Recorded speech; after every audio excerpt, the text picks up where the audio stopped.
कैसे हैं सब लोग? नए चैप्टर के साथ आ गए सब लोग शुरू करने अपनी फिजिक्स। सोर्सेज ऑफ एनर्जी आप सबको बोर्ड पे दिख रहा होगा लिखा हुआ। ये आपका एक चैप्टर है, एनसीईआरटी में भी है, लखमीर सिंह में भी है, एक्चुअली आपके सिलेबस के क्लास 10th का चैप्टर है। सोर्सेज ऑफ एनर्जी बेसिकली क्या होते हैं यार? एक बात बताओ, energy is required to do everything on this planet, yes or no?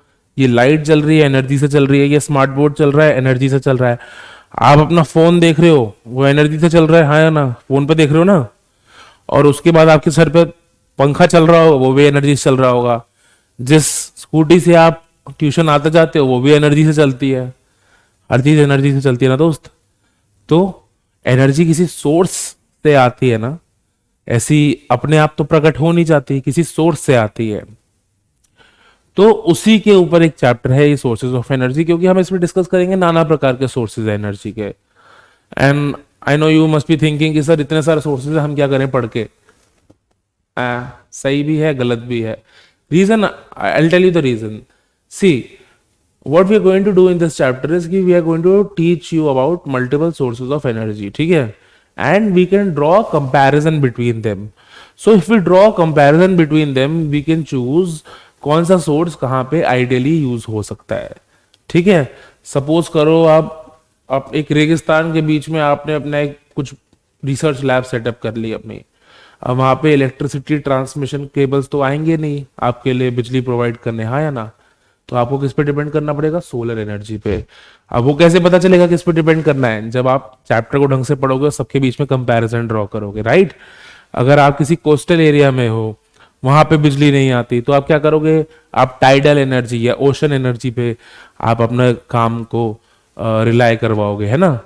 बहुत सारी चीजें। अगर आप कोई ऐसे एरिया पे हो जहाँ पे कोई भी ऐसे अनकन्वेंशनल सोर्सेज ऑफ एनर्जी नहीं है, तो आप सिंपल ट्रांसमिशन केबल्स यूज करोगे इलेक्ट्रिसिटी के लिए, जैसे आप अपने घर पे करते हो।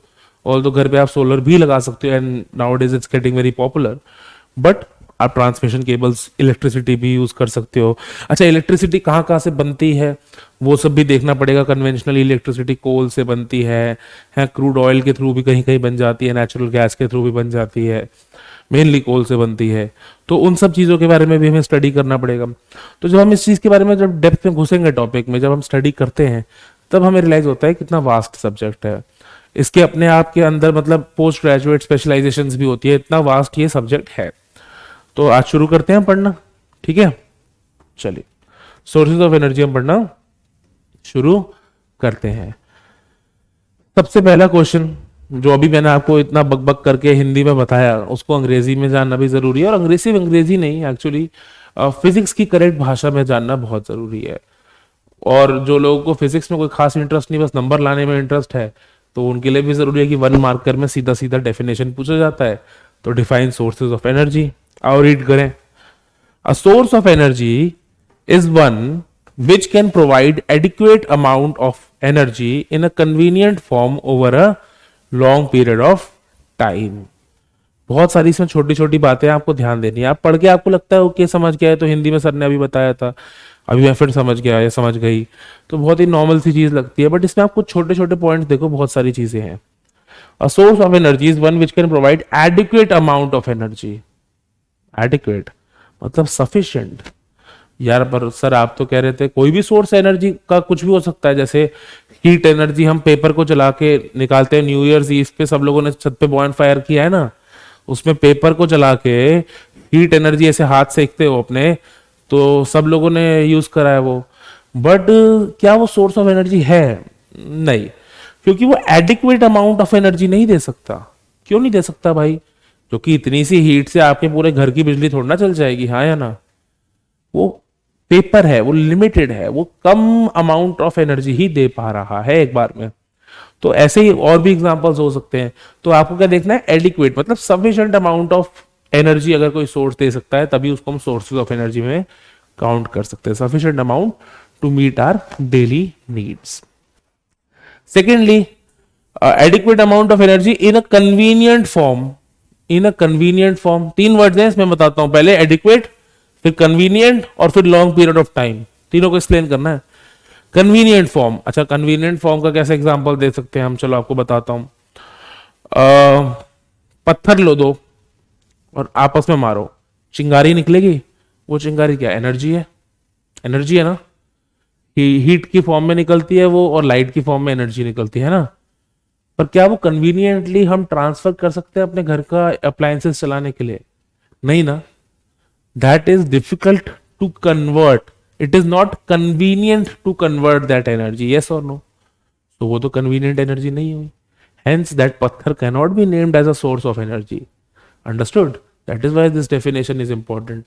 तो एडिक्वेट अमाउंट ऑफ एनर्जी होनी चाहिए, कन्वीनियंटली होनी चाहिए, और last point and very important point, for a long period of time, for a long period of time.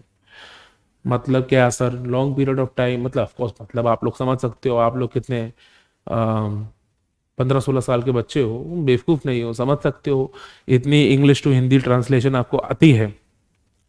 पर for a long period of time का साइंटिफिकली मतलब क्या होगा? देखिए, मैं साइकिल चलाऊं अगर, तो मैं पैडल मार रहा हूं, एनर्जी अपनी बॉडी से निकल रही है, रेस, बॉडी में एनर्जी कहां से आती है? फूड से आती है, फूड। अब क्या हम फूड को एक सोर्स ऑफ एनर्जी मानेंगे इस चैप्टर में? नहीं। क्यों? क्योंकि वो जो एनर्जी आती है, क्या मैं उसको लॉन्ग पीरियड ऑफ टाइम तक चला सकता हूं? क्या उस साइकिल की मदद से मैं इतनी एनर्जी ऐसे चला सकता हूं कि मैं पूरे साल अपने घर को पावर कर सकूं? नहीं ना। तो लॉन्ग पीरियड ऑफ टाइम के लिए वो वायबल नहीं है, right? Long period of time के लिए वायबल नहीं है। तो हमने क्या तीन चीजें सीखी इस डेफिनेशन से? एक्चुअली छोटी सी डेफिनेशन है, 1 मार्कर, बट सीखने वाले बच्चे इसमें से भी तीन चीजें सीख लेंगे कि एडिक्वेट अमाउंट ऑफ एनर्जी होनी चाहिए, जैसे पेपर को हम सोर्स ऑफ एनर्जी नहीं बोल पाएंगे, फिर कन्वीनियंट फॉर्म में होनी चाहिए, मतलब पत्थर की चिंगारी को हम एनर्जी नहीं कह पाएंगे सोर्स ऑफ एनर्जी, और लॉन्ग पीरियड ऑफ टाइम तक होनी चाहिए, मतलब साइकिलिंग करते वक्त जो इंसान एनर्जी रिलीज करता है, उसको फूड की जो एनर्जी होती है वो बेसिकली हम सोर्स ऑफ एनर्जी नहीं बोल पाएंगे एज द डेफिनेशन जो इस चैप्टर में मेंशन्ड है। ठीक है, तो ये तीन चीजें बहुत जरूरी है, लास्ट टाइम रिपीट करता हूं, एडिक्वेट अमाउंट होना चाहिए, लॉन्ग पीरियड के लिए होना चाहिए, और कन्वीनियंट फॉर्म के लिए होना चाहिए। ये तीन सोर्सेज, ये तीन पॉइंट्स बहुत जरूरी है किसी भी सोर्स को सोर्स ऑफ एनर्जी डिफाइन करने के लिए। एक एग्जांपल ले लो, सपोज करो कोयला, सबको पता है कोयले से एनर्जी निकलती है, राइट? क्या कोयला इन तीनों क्राइटेरिया को पूरा करता है? यस। कोयले में से एडिक्वेट अमाउंट ऑफ एनर्जी निकलती है, ऑफकोर्स निकलती है। कोयले को जला के ही तो थर्मल पावर प्लांट्स हमारे पूरे घर को पावर कर रहे हैं, हाँ या ना? एडिक्वेट तो निकलती है। कन्वीनियंट निकलती है, बिल्कुल, जो उसमें से हीट निकलती है उसको इजीली थर्मल पावर प्लांट में इलेक्ट्रिसिटी में कन्वर्ट कर दिया जाता है। ओके, क्या लॉन्ग पीरियड ऑफ टाइम तक निकल रही है? ऑफकोर्स निकल रही है भाई। ये जब से इंडस्ट्रियल रेवोल्यूशन हुआ है तो 3-4 सेंचुरीज से अब हम लोग कोयले पे ही डिपेंडेंट है, तो भाई लॉन्ग पीरियड इससे ज्यादा लॉन्ग क्या होगा? ठीक है, तो कोयला तो सफिशिएंटली इस चीज को डेफिनेशन को क्या कहते हैं, डेफिनेशन में बैठ रहा है। ऐसे ही पेट्रोलियम भी बैठता है, ठीक है, सोलर भी बैठ सकता है। सोलर बैठेगा, सोलर बैठ सकता है क्या? सोलर तो एक्चुअली बैठेगा, solar is the best form of energy. Anyway, तो यहां से आपको बेसिकली डेफिनेशन तो आपको पहले 1 सेकंड में ही पता चल गई थी, डेफिनेशन का जो स्वाद है वो आपको अगले 2 मिनट में समझ आ गया। क्लियर? नेक्स्ट पॉइंट पर बढ़े। ठीक है, types of sources of energy, very important. देखिए, आपको मेरे पीछे दिख रहा होगा रिन्यूएबल एंड नॉन रिन्यूएबल, और आपने बचपन में कभी ये सुना भी होगा, किसी एनसाइक्लोपीडिया में पढ़ लिया, या हो सकता है किसी साइंस के, एनवायरमेंटल साइंस के चैप्टर में भी आपने देख लिया होगा। पर हम इसी तरीके से सोर्सेज ऑफ एनर्जी की क्लासिफिकेशन क्यों करते हैं?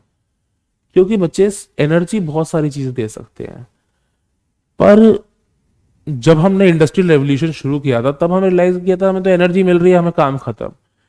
बट धीरे धीरे जब टाइम प्रोग्रेस करता गया, हमें समझ आया कि हमारे रिसोर्सेज जहां से एनर्जी आ रही थी वो डिप्लीट हो रहे हैं, खत्म हो रहे हैं, and that is not a sustainable model. Sustainable मतलब लॉन्ग टर्म चलने वाला मॉडल नहीं है, क्योंकि एक दिन वो सोर्सेज ऑफ एनर्जी खत्म हो जाएंगे।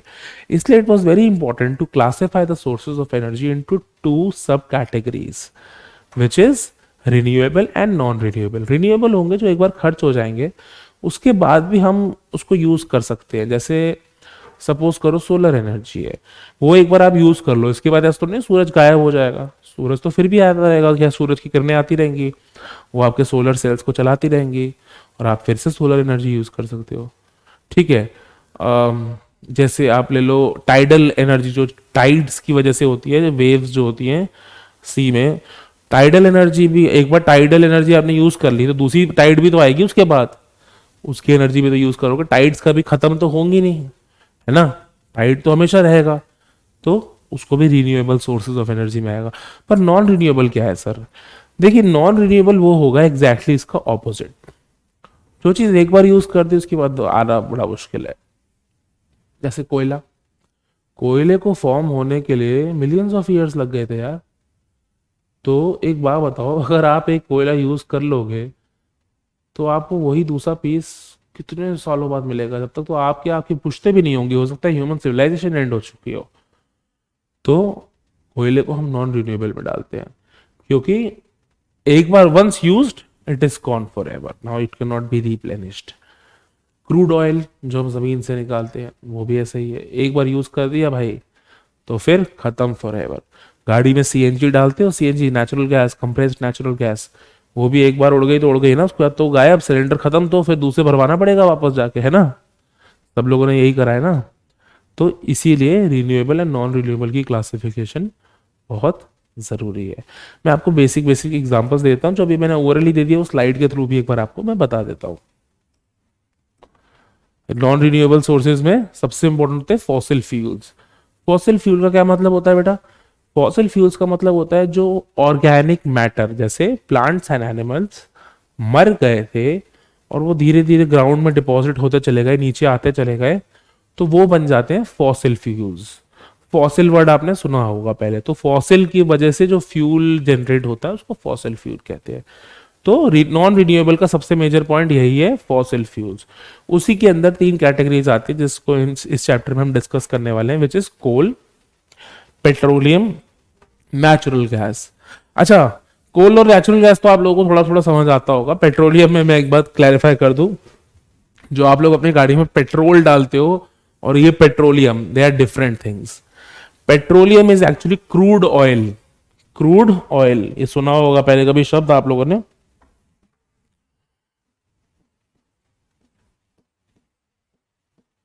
अगली बार कलर पेन का सही ले लूंगा, थोड़ा ये खराब कलर ले लिया मैंने। पर क्रूड ऑयल, जो तेल के कुओं से जो तेल निकलता है उसको कहते हैं। हाँ, उसी को रिफाइन करने के बाद one of the products petrol बनता है, जो हम गाड़ी में यूज करते हैं। पर basically we are talking about petroleum, because petroleum से पेट्रोल, डीजल एंड नाना प्रकार के अलग अलग प्रोडक्ट्स निकलते हैं। ठीक है, सो इतना समझ आ गया हम लोग को अच्छे से? हाँ जी, क्रूड ऑयल के बारे में भी पता चल गया। ओके, नाउ दूसरी चीज व्हाट इज इंपॉर्टेंट इज कि सर आपने ये तो बता दिया हमें कि नॉन रिन्यूएबल क्या क्या है फॉसिल फ्यूल्स के थ्रू, रिन्यूएबल भी तो बताने हैं, बिल्कुल बताने हैं जी। ठीक है, रिन्यूएबल में ये 5 टॉपिक्स हम बेसिकली पढ़ने वाले हैं अपने सिलेबस में। सोलर एनर्जी, धूप से जो एनर्जी आती है, which is hydro electric energy, जो पानी के हाइट से फॉल होने की वजह से जो बिजली पैदा होती है। किसी ने स्वदेश फिल्म देखी हो तो उसको थोड़ा आइडिया होगा इसके बारे में। अच्छी फिल्म है, देख लेना टाइम पास के लिए। ठीक है, एग्जाम टाइम में मत देखना, थोड़ा पहले ही देख लेना। ठीक है, न्यूक्लियर एनर्जी, जो न्यूक्लियर पावर प्लांट्स में होती है, और बाय द वे सन के अंदर भी न्यूक्लियर रिएक्शंस होते हैं जिसकी वजह से एनर्जी प्रोड्यूस होती है।